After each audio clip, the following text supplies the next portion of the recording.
kymmenisen vuotta tämä yritys on ollut olemassa. Ajatuksena oli se, että eri lailla lähdettäisiin erinäköisiä kiinteistöjä kehittämään. Ollaan kotkalaisia, ei ihan syntyperäisiä, että olemme tuommoinen 15 vuotta täällä Kotkassa oltu. Ja sen takia nyt ihan niin kuin näin siitäkin syystä niin halutaan olla täällä Kotkassa, koska asioita on helpompi hoitaa, kun ollaan tässä lähellä. Kiinnostus näihin kiinteistöihin ja semmoisiin tulee sitä kautta, että on aikaisemmin ollut kiinteistövälitysyrittäjänä. Kuuntornin nimi on nyt vaan sillä tavalla ajateltu, että mikäs voisi olla jollakin tavalla rakennuksiin tai rakentamiseen tai johonkin edes tälleen niin kuin väljästi liittyvä nimi, joka kuulostaisi siltä, että joku muistaakin. Se on itse asiassa käännetty jostakin Tolkienin kirjasta. Sieltä se on niin kuin keksitty sitten, että sillä ei ole enää mitään tekemistä liiketoiminnan kanssa. Parhaiten tämä homma meillä sujuu, kun etsitään semmoisia kiinteistöjä, jotka jostain syystä muiden on vaikea löytää käyttöön. Et jos on sen tyyppinen kiinteistö, että kukaan muu ei oikein sitä tarvi, niin se voi olla meille sopiva. Ja esimerkiksi tässä teollisuuspuistossahan nyt nimenomaan oli se tilanne, että näille vanhoille, vaikka nämä on tosi hienoja ja upeita ja tämä katu on ihan mahtavan näköinen ja näin, mutta niille ei silti ole ihan kauhean helppo löytää käyttöä. Yksi, mitä nyt ensimmäisenä tässä tehdään, että ollaan osa näistä taloista muuttamassa majoituskäyttöön. Ne remontoidaan niin kuin ihan tämmöisistä asuntotyyppisiksi, mutta majoitusrakennuksiksi. Meillä on jonkin verran yksityisasiakkaitakin, mutta kyllä reilusti yli 90% meidän majoitustoiminnasta on sillä tavalla, että me vuokrataan niitä yrityksille, joiden työntekijät sitten käyttää niitä.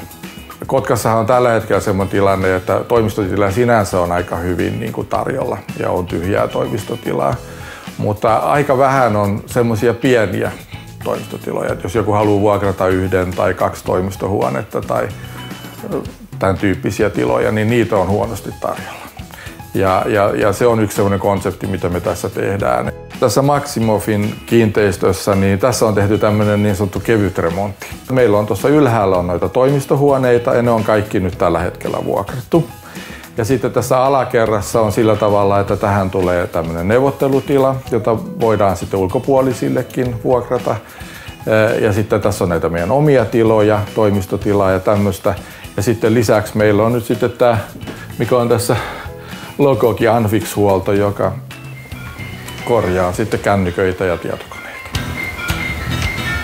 Anfix-huolto Toni Elo. Olen Toni Elo, Anfixin perustaja ja korjailen puhelimia ja tietokoneita Karhulan teollisuuspuistossa William Ruutin katu 2.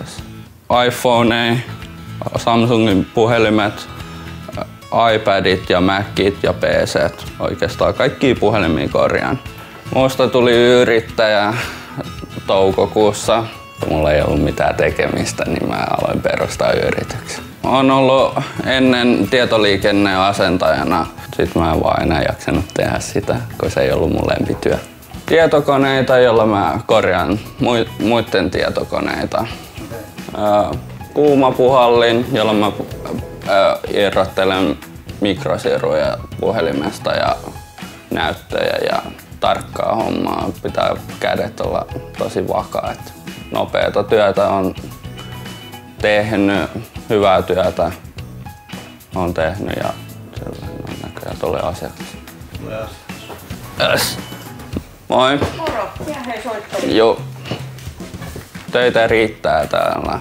On ainoa puhelinkorjaaja, niin että se koko ajan ihmisiä tulee ja soittelee. Tulee vähän sieltä sun täältä Haminasta, Pyhtäältä.